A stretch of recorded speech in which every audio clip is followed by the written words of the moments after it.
Bagi Anda yang memiliki keluarga pasien COVID-19 yang sedang isolasi mandiri, harap pantau dengan seksama kondisi keluarga Anda. Di sejumlah daerah, pasien COVID-19 yang kurang terpantau meninggal dunia saat isolasi mandiri. Tengah menjalani isolasi mandiri selama 10 hari, seorang warga yang terpapar virus corona ditemukan tewas di rumahnya di Jalan Perumahan Taman Surya, Pegadungan, Kalideres, Jakarta Barat. Korban diketahui memiliki komorbid, yaitu diabetes dan darah tinggi. Sebelumnya, korban yang berusia 70 tahun ini sempat dinyatakan reaktif COVID-19 dari hasil rapid test. Proses evakuasi jenazah korban dilakukan dengan menggunakan protokol pemulasaran jenazah COVID-19.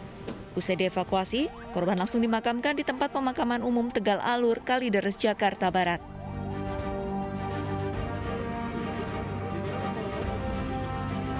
Sementara di Tasikmalaya, Jawa Barat, seorang pria berusia 47 tahun ditemukan meninggal di dalam indekosnya.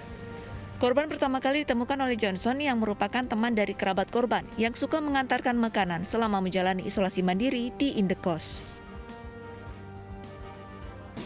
Sabtu siang, Sabtu sore pas ngantar, yang siang nggak dimakan, masih digantung gitu kan. Saya pulang, saya WA. Saya WA nggak dibalas, tapi terkirim. Saya telepon, nggak diangkat. Gitu. Nah, pagi tadi kakaknya yang di Bandung telepon, Pak, ada koordinasi nggak? Ada siang, tapi sore ke malam udah nggak ada. Pak, tolong dicek dah.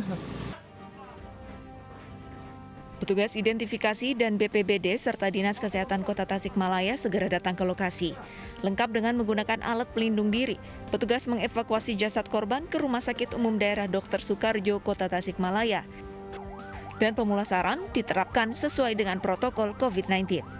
Tim kontributor iNews melaporkan. Dan pemirsa, kami bergabung dengan Ketua Bidang Penanganan Kesehatan Satgas COVID-19 Nasional Brigjen TNI Purnawirawan Dr. Alexander Kaliaga Ginting, spesialis paru. Selamat siang, Dr. Alex. Selamat siang, salam sehat. Ya, semoga selalu sehat, Dr. Alex. Dokter, tidak sedikit pasien COVID-19 yang menjalani isolasi mandiri kemudian meninggal dunia. Apakah pada saat isolasi mandiri dan menderita COVID-19 ada kondisi yang membuat pasien isolasi mandiri tersebut rawan meninggal dunia, Dok?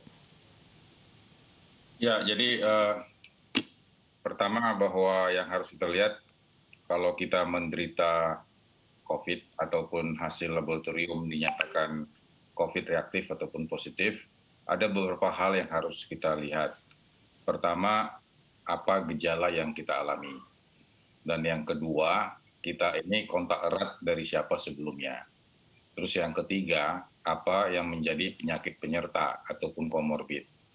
Jadi persoalannya sering yang diabaikan itu adalah kalau kita sudah lanjut usia ataupun usia dewasa sudah di atas 40-an, sering melupakan komorbidnya. Jadi masalah COVID itu tidak bisa diselesaikan secara tunggal. Jadi COVID-19 itu kalau kita memang reaktif dan kita ada gejala, kita juga harus memperhatikan masalah komorbid. Jadi komorbid itu sifatnya memperberat. Jadi yang tadinya ringan menjadi sedang. Yang tadinya tidak bergejala, dia masuk ke fase ringan. Sehingga memang semua mereka yang positif seharusnya mereka harus isolasi mandiri. Tetapi di dalam isolasi mandiri itu harus isolasi mandiri yang didampingi. Jadi didampingi oleh tim dari puskesmas ataupun tim dari posko desa ataupun posko kelurahan.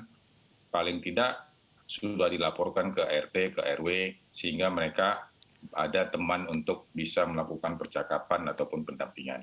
Nah, ini yang masih menjadi pertanyaan juga, harus ada teman yang mendampingi pada saat isolasi mandiri. Sementara di sisi lain, kita juga harus jaga jarak terhadap pasien yang positif. Bagaimana kondisi yang harus dilakukan dalam satu rumah tersebut? Apakah aman satu rumah dengan keluarga yang positif COVID-19? Haruskah berbeda kamar atau tindakan apa yang harus dilakukan, Dr. Alex?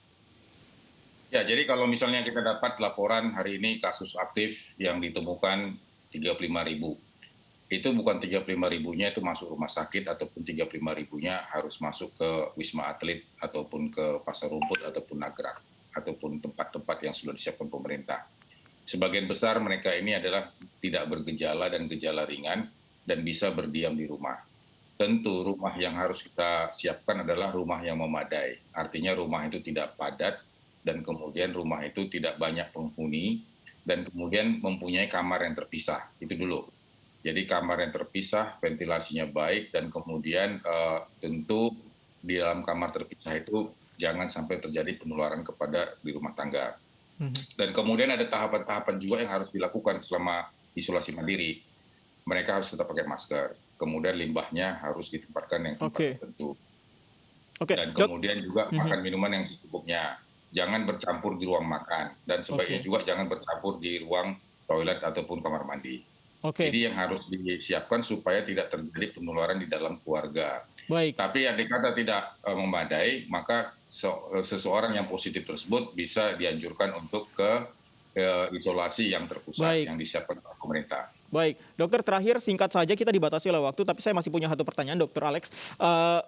Tidak sedikit pasien yang meninggal, sudah ditemukan meninggal dunia oleh tetangganya atau bahkan keluarganya, seorang diri di dalam rumah. Apakah kondisi psikologis, misalnya para tetangga atau lingkungan sekitar tidak peduli pada pasien tersebut, apakah sangat berpengaruh psikologisnya ketika menjalani isolasi mandiri, misalnya tidak ada yang peduli, tetangganya termasuk seperti itu?